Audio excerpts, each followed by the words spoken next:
வணக்கம். ஆகாஷ்வாணி புதுச்சேரி செய்திச் சுருக்கம் வாசிப்பவர் வாசுகி சந்திரசேகரன்.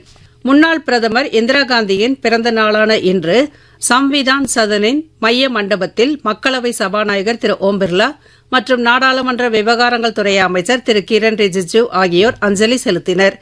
தொடர்ந்து காங்கிரஸ் கட்சித் தலைவர் திரு மல்லிகார்ஜுன கார்கே, மூத்த காங்கிரஸ் தலைவர்கள் திருமதி சோனியா காந்தி, திரு ராகுல் காந்தி உள்ளிட்ட தலைவர்கள் இந்திரா காந்தியின் திருவுருவப் படத்திற்கு மலர் தூவி மரியாதை செலுத்தினர்.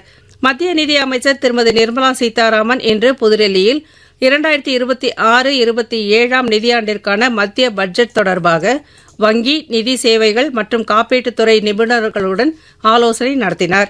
பட்ஜெட்டுக்கு முந்தைய இந்த ஆலோசனைக் கூட்டத்தில் நிதித்துறை இணை அமைச்சர் திரு பங்கஜ் சௌத்ரி, பொருளாதார விவகாரங்கள் செயலாளர்கள், மத்திய அரசின் தலைமை பொருளாதார ஆலோசகர் மற்றும் மூத்த அதிகாரிகள் பங்கேற்றனர். பெங்களூருவில் உள்ள இந்திய விண்வெளி மருத்துவ சங்கத்தின் 64வது ஆண்டு மாநாட்டை விண்வெளி மருத்துவ நிறுவனம் நடத்த உள்ளது. 2 நாட்கள் நடைபெறவுள்ள இந்த மாநாட்டை விமானப்படை தலைவர் air chief marshal AP Singh நாளை தொடங்கி வைக்க உள்ளார். இந்தியா மற்றும் வெளிநாடுகளைச் சேர்ந்த சுமார் 300 பிரதிநிதிகள் இந்த மாநாட்டில் பங்கேற்க உள்ளனர் என்று பாதுகாப்பு அமைச்சகம் தெரிவித்துள்ளது. இம்மாநாட்டின் கருப்பொருள் விண்வெளி மருத்துவத்தில் புதுமைகள், எல்லையற்ற சாத்தியக்கூறுகள் என்பதாகும்.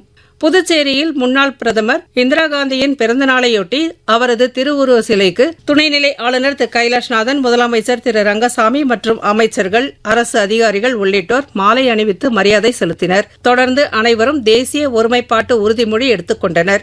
புதுச்சேரி மங்கலம் தொகுதி பங்கூர் கிராமத்தில் 30,97,000 ரூபாய் மதிப்பிலான புதிய ஆழ்துளை கிணறு அமைக்கும் பணியினை வேளாண் துறை அமைச்சர் திரு தேனி ஜெயக்குமார் பூமி பூஜை செய்து துவக்கி வைத்தார். இத்துடன் இந்த செய்திச் சுருக்கம் நிறைவு பெறுகிறது.